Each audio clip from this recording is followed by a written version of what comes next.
Good day, everyone. The title of my presentation is Faith Under Command, a Weberian reflection on the narratives of Iglesia ni Cristo members. This is Dr. Leslyn L. Liwanag, an associate professor of the De La Salle University School of Innovation and Sustainability. Through this presentation, I aim to unpack the intersections of faith, power, control within religious institutions, particularly within the context of Iglesia ni Cristo. What does research tells us about religion? Religion is more than just faith. It is a powerful social force that influences how we understand and traverse the world. It provides moral and ethical frameworks, which shapes the very fabric of our societies. There are three key insights from recent research. First is the religion as a cognitive framework. It helps people construct meaning and reality, Meaning and Morality by Kazi 2023. It helps shape political structures, economic systems, and laws by San Dunistor 2021. Religion is also has its role in social stability and change. It reinforces social unity and provides a moral compass by Jurgen 2018. And at the same time, it can drive social transformation and be a force for justice by Katsi 2023. The third one is perception and reality construction, in which religious beliefs influence how people interpret social norms and power structures. The way we perceive determines how we respond, as said by Swinton 2019. Now, as we examine INC or Iglesia ni Cristo, we will see how religion not only provides meaning, but also exercises power, control, and influence in society. Now, let us take a moment to reflect on this statement. When faith becomes a means of control rather than liberation, it ceases to be a path to truth and becomes a weapon of power. Religion has the power to shape societies, but when wielded as an instrument of control, it reinforces hierarchy, silences dissent, and dictates social norms under the guise of divine will. This is a crucial point for our discussion today. While religion can be liberating, it can also be used as a tool to control individuals and even institutions. Now let's explore, does INC fit into this framework? The INC is one of the most influential indigenous Christian movements from the global South, Philippines. It's founded in 1914 by Felix Manalo in the Philippines, and INC has expanded over 150 countries, claiming millions of followers worldwide. The church is known for its strict doctrines, centralized leadership, and exclusivist beliefs. INC is led by a single executive minister who has absolute control over the doctrine. Felix Manalo, 49 years. Eranio Manalo, 46 years. Eduardo Manalo, 16 years and ongoing.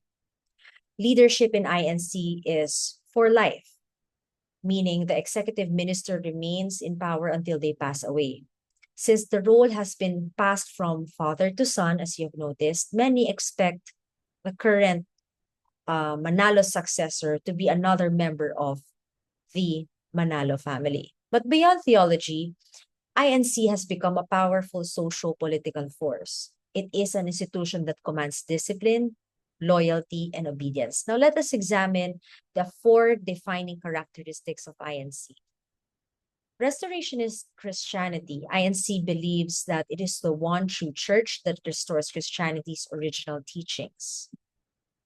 Second is non-Trinitarian Christianity. Unlike most Christian denominations, INC rejects the Trinity and views Jesus as a created being, not God.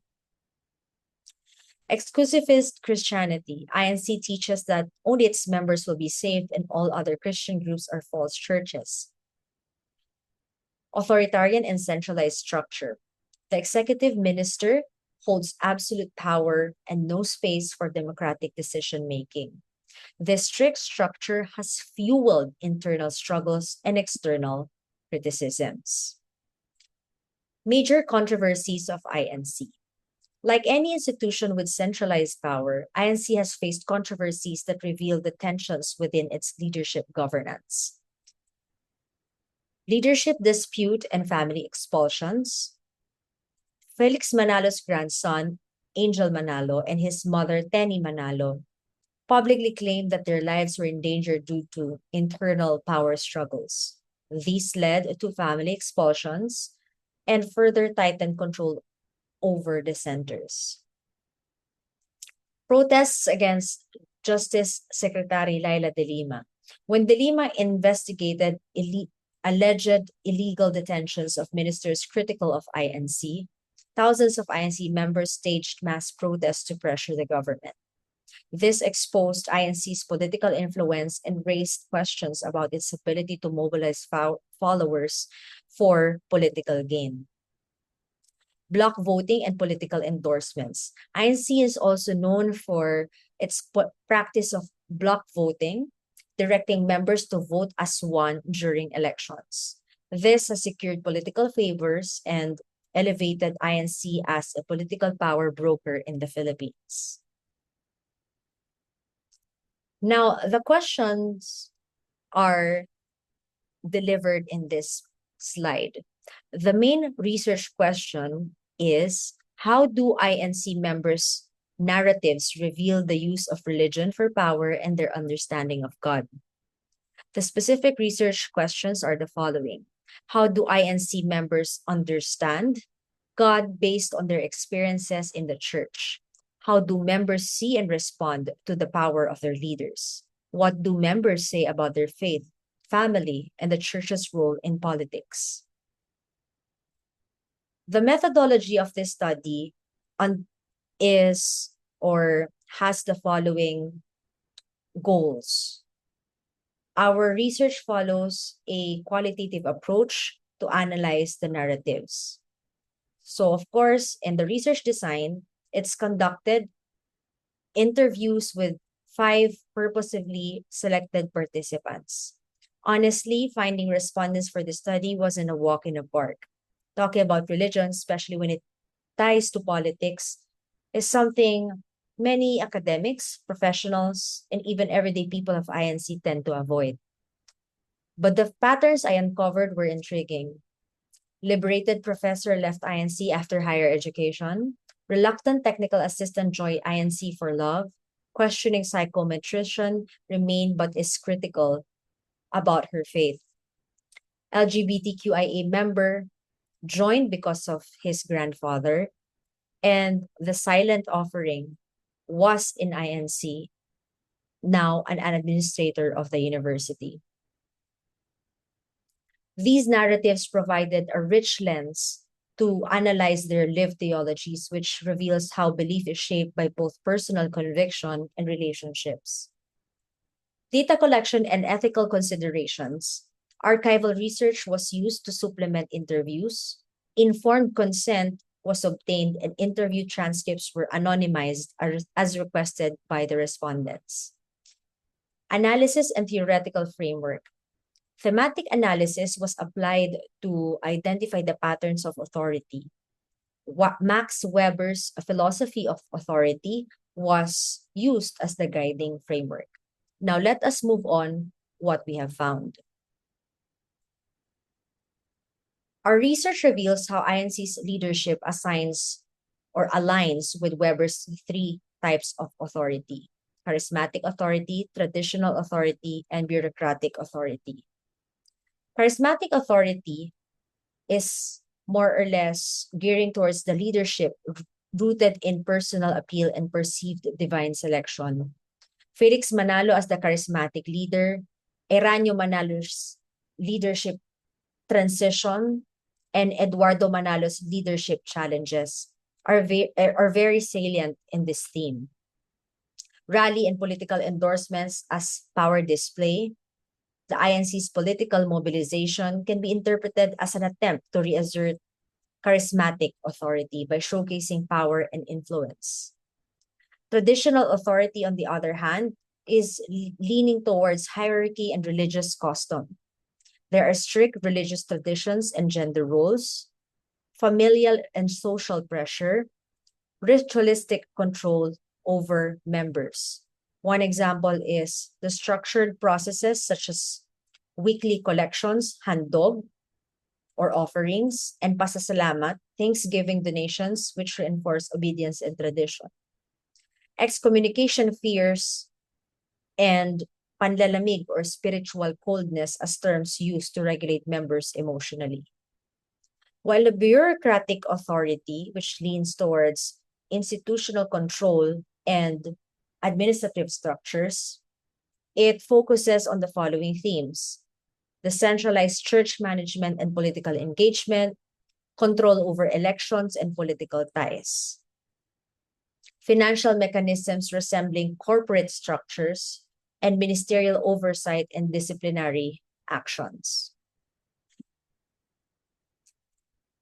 Now, in this part of the slide, we will gear towards our insights when it comes to the Weberian authority and INC. Charismatic authority leadership based on personal appeal. Felix Manalo was seen as the messenger of God with divine charisma. And over time, charisma weakened, and INC shifted to bureaucratic control. Traditional authority, leadership rooted in cultural traditions. INC reinforces strict hierarchy, gender roles, and family pressure. Members face social and familial consequences if they question the leadership. Bureaucratic, on the other hand, bureaucratic authority is the leadership rooted in institutional control.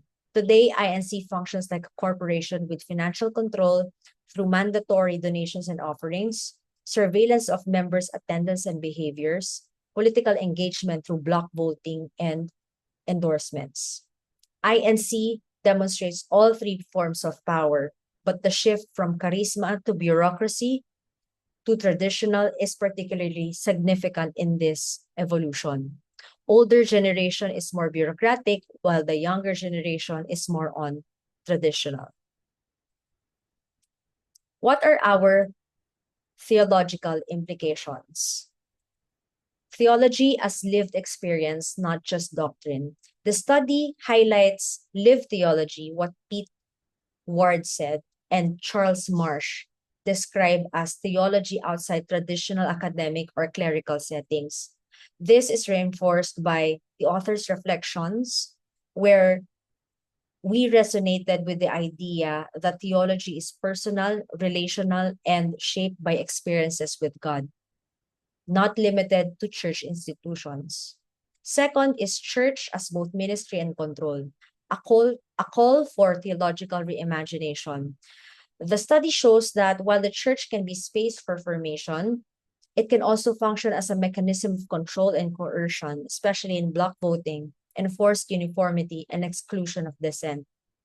This complexity calls for reimagined ecclesiology, one that resists bureaucratic authoritarianism and reclaims the church as a space of dialogue, discernment, and grace. Theology and academic spaces as ministry. Finally, the author, myself, I situated my ministry in academic spaces. I treat the university as a site of theological reflection and justice.